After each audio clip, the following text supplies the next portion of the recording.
If the risk is to shut down government, we're just not going to be a party to that. The ball is in their court. They write the bill. They have the votes. And the responsibility to keep government open is theirs. If the bill is anything that we can support, we will. That from House Minority Leader Nancy Pelosi, putting responsibility for government funding solely on the shoulders of Republican lawmakers. Meanwhile, GOP lawmakers hoping to avoid another government shutdown themselves, like the one back in 2013 that you may recall. To do that, Speaker John Boehner has settled on a two-prong approach. First, the House voting on a bill denouncing President Obama's executive action on immigration, and next, they will vote on a bill to fund the government. The catch, though, is that it'll only fund the Department of Homeland Security, the umbrella of immigration agencies, until early next year. Or, more bluntly, until reinforcement in the form of a Republican Senate majority arrives.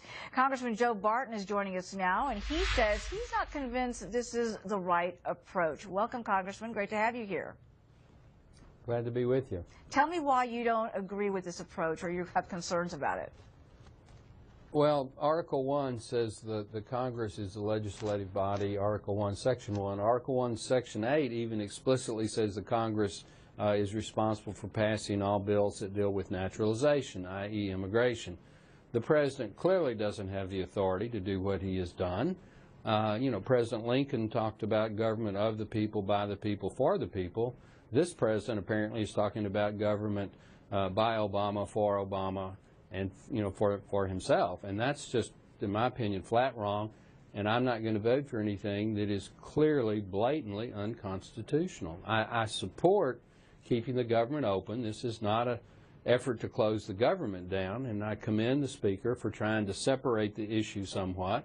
But if the President is correct in what he did, you don't need the Congress, you don't need the people. You just need a president. And clearly that's not where the majority of the American people are. And clearly the Congress, on a bipartisan basis, should oppose the president's unilateral, unconstitutional action. There are those, though, within the party, your party, that suggest why not go ahead and back a government shutdown, that's really the way to force this issue, and that the GOP should not be afraid of the backlash. Well, I don't think anybody in the Republican Party, or for that matter the Democrat Party, wants as a goal to shut the government down. Now, if you want to try to reduce the size of government, reduce the cost of government, then I'm all for that.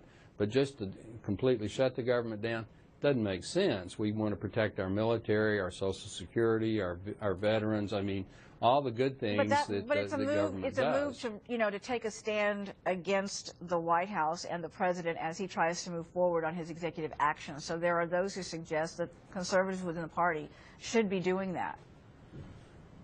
Well, I believe you could get at going after the President's unconstitutional action by doing extremely short-term continuing resolutions. I mean, between Christmas and New Year, most of the government is going to be enjoying the holidays, with the exception of the military and the Postal Service and those kind of entities. So we could keep the government operational and yet still not allow the President to spend money to implement his executive order. And that's the approach that I would prefer. But I'm not going to vote for anything that's unconstitutional. But again, there's no reason to punish all the people that depend on some of the government services that we all vote for. And so I don't see that as a goal. Really quickly, do you think this is going to move ahead in a way that supports what Mr. Boehner wants to do?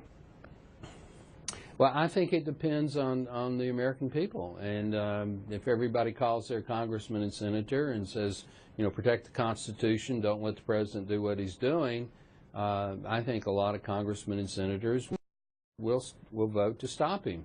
I know people are focused on Christmas and the holidays and their own personal issues, but the Constitution is about protecting the rights of the people. President Obama is trying to take some of those rights and use them for himself. Now, he's he is an American citizen. He is a part of the people, but he's not the only person, and he shouldn't be doing what he's attempted to do. He has even admitted that himself not too long ago, that what he's now saying he can do, it wasn't very long ago he was saying he didn't have the authority to do. He said it like at least 22 times. All right, Congressman, great to see you. Thank you so much for joining us today, and we will keep close watch on what unfolds in Congress over the next few weeks. Appreciate it. We appreciate you keeping an eye on us. That's a good thing.